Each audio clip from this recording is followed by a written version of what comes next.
السلام علیکم ورحمۃ اللہ وبرکاتہ نحمده ونصلي ونسلم على رسوله الكريم وعلى آله وأصحابه وأهل بيته أجمعين أما بعد فأعوذ بالله من الشيطان الرجيم بسم الله الرحمن الرحيم فصل لربك وانحر آمنت بالله صدق الله العظيم. محترم سامعین، میں نے جو آیت کریمہ کی تلاوت فرمائی وہ سورہ کوثر کی آیت کریمہ ہے. اس کے معنی ہیں فصلی لربک وانحر،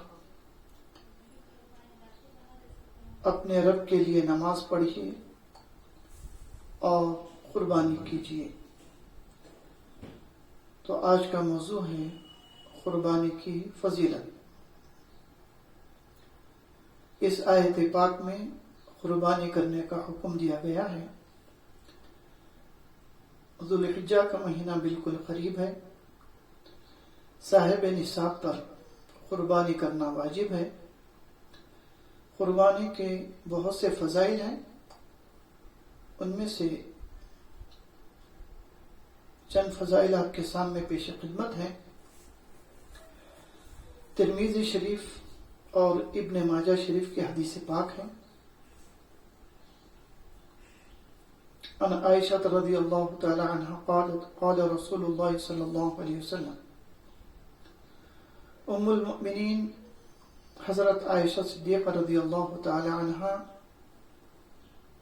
کا ارشاد مبارک ہے کہ حضور اکرم نور مجسم صلی اللہ علیہ وسلم ارشاد فرمائے ہیں، ما عمل ابن آدم من عمل یوم النحر احب الى اللہ من احراق الدم. بقر عید کے دن، عید الاضحیٰ کے دن، اللہ تعالی کے نزدیک سب سے زیادہ محبوب عمل، اللہ کے نزدیک سب سے زیادہ پسندیدہ کام بندوں کا قربانی کرنا ہے. فَإِنَّهُ لَا يَأْتِي يَوْمَ الْقِيَامَةِ بِقُرُونِهَا وَأَشْعَارِهَا وَأَضْلَافِهَا. بے شک قیامت کے دن قربانی کا جانور اپنے سنگوں کے ساتھ، اپنے بالوں کے ساتھ، اپنے کھروں کے ساتھ آئے گا. وَإِنَّ الدَّمَ لَيَقَعُ مِنَ اللَّهِ بِمَكَانٍ قَبْلَ أَنْ يَقَعَ بِالْأَرْضِ. بے شک قربانی کے جانور کا خون کا خطرہ، بے شک قربانی کے جانور کا خون کا خطرہ زمین پہ گرنے سے پہلے قربانی اللہ تعالی کے بارگاہ میں قبول ہو جاتی ہے. فَطِيبُوا بِهَا نَفْسًا، قربانی کو خوش دلی کے ساتھ دیا کرو، ہنسی خوشی کے ساتھ دیا کرو، خلوص نیت کے ساتھ دیا کرو. یہ حدیث پاک ہے. اس کا ترجمہ ہوا. اس حدیث پاک میں ہمیں قربانی کی فضیلت معلوم ہوتی ہے کہ قربانی اللہ تعالیٰ کو بہت زیادہ پسند ہے، اور قربانی کی مقبولیت بھی معلوم ہوتی ہے کہ قربانی کا خون کا خطرہ زمین پہ گرنے سے پہلے قربانی اللہ کی بارگاہ میں قبول ہو جاتی ہے. اور بروز قیامت قربانی کا جانور اپنے سنگوں کے ساتھ، بالوں کے ساتھ، کھروں کے ساتھ آئے گا. تو اس کے بہت سارے تشریحات ہیں. دوسرے احادیث مبارکہ میں ہیں قربانی کے ایک ایک بال کے بدلے میں ایک ایک نیکی ملے گی. قربانی کا جانور پل صراط پر بھی آئے گا، ساتھ دے گا، پل صراط پر بھی کام آئے گا. اور نام اعمال میں بھی جانور تولا جائے گا. اور آخری میں حدیث پاک کا جملہ ہے فطیبوا بہا نفسا، قربانی خوش دلی کے ساتھ، قربانی خوش دلی کے ساتھ دیا کرو، خلوص نیت کے ساتھ دیا کرو، ہنسی خوشی کے ساتھ دیا کرو. دیکھیے دل کے حالات سامنے والے تو نہیں جانتے، لیکن اللہ تعالی علیم بذات الصدور ہے، وہ دل کے حالات جانتے ہیں. قربانی دینے والے کی دل کی حالت کیا ہے، کس نیت سے قربانی دے رہا ہے، بیزاری سے قربانی دے رہا ہے، زبردستی قربانی دے رہا ہے یا ناراضگی سے قربانی دے رہا ہے، سب جانتے ہیں.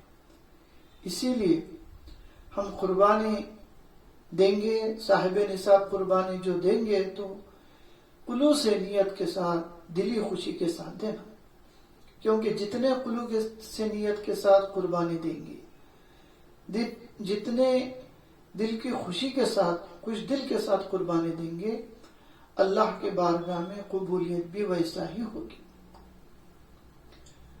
تو لہٰذا ہم خوش دلی کے ساتھ قربانی دینا ہے. جو صاحب نصاب ہے، جو بھی قربانی دے رہے ہیں، خوش دلی کے ساتھ قربانی دیں. قربانی کے بہت سارے فضائل ہیں، دیگر احادیث مبارکہ میں ہیں. جو قربانی دیتے ہیں وہ مکان صاحب قربانی کے لیے خود دعا کرتا ہے، مکان صاحب قربانی کے لیے دعا کرتا ہے. اس کی بدولت کیا ہوتا ہے؟ مکان میں امن و امان ہوتا ہے، سکون آرام ہوتا ہے، گھر میں برکت ہوتی ہے، اللہ کی رحمت ہوتی ہے. اور احادیث پاک میں ہے جو قربانی دیں گے ان کے مال و دولت میں برکت ہوں گی. یہ قربانی کے فضائل میں سے چند فضائل ہیں.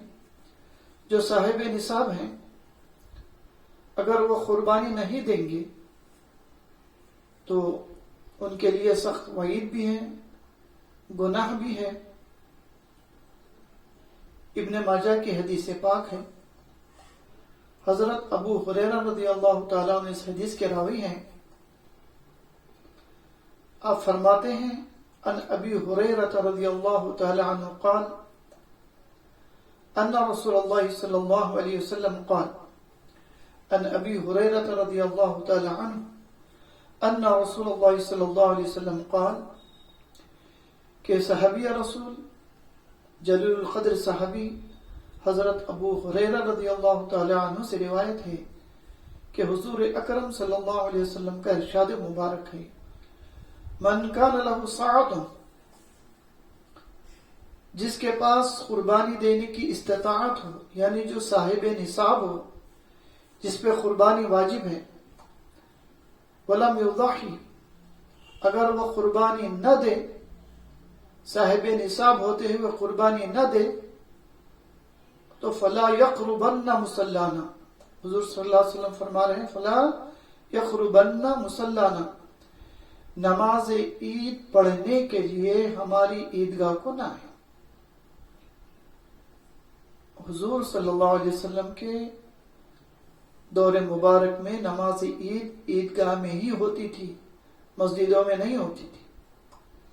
تو لہذا حضور صلی اللہ علیہ وسلم جو صاحب نصاب ہو کر قربانی نہ دے تو اس کے لیے اس سے بڑی وعید کیا ہو سکتی ہے کہ حضور صلی اللہ علیہ وسلم ان کو نماز پڑھنے کے لیے منع فرما رہے ہیں. کیونکہ عید کے دن عید کی نماز پڑھنے کے لیے عیدگاہ پر مسلمان ہی آتے ہیں، غیر نہیں آتے، غیر مسلم نہیں آتے. تو ایک مسلمان کو نماز پڑھنے کے لیے حضور صلی اللہ علیہ وسلم منع فرما رہے ہیں، کیونکہ جب عیدگاہ میں مسلمان جاتا ہے اللہ کی رحمتیں اس پر نازل ہوتے ہیں، اللہ کا فضل و کرم اس پر نازل ہوتا ہے. جو استطاعت رکھتے ہوئے صاحب نصاب ہو کر قربانی نہ دے، حضور صلی اللہ علیہ وسلم فرما رہے وہ اس کے مستحق نہیں ہے کہ وہ عیدگاہ کو آئیں، اللہ کے رحمت فضل کے مستحق بنے. تو غور و فکر کیجئے، سمجھنے والوں کے لیے اس میں بہت بڑی وعید ہے. اور ایک جو مسئلہ ہے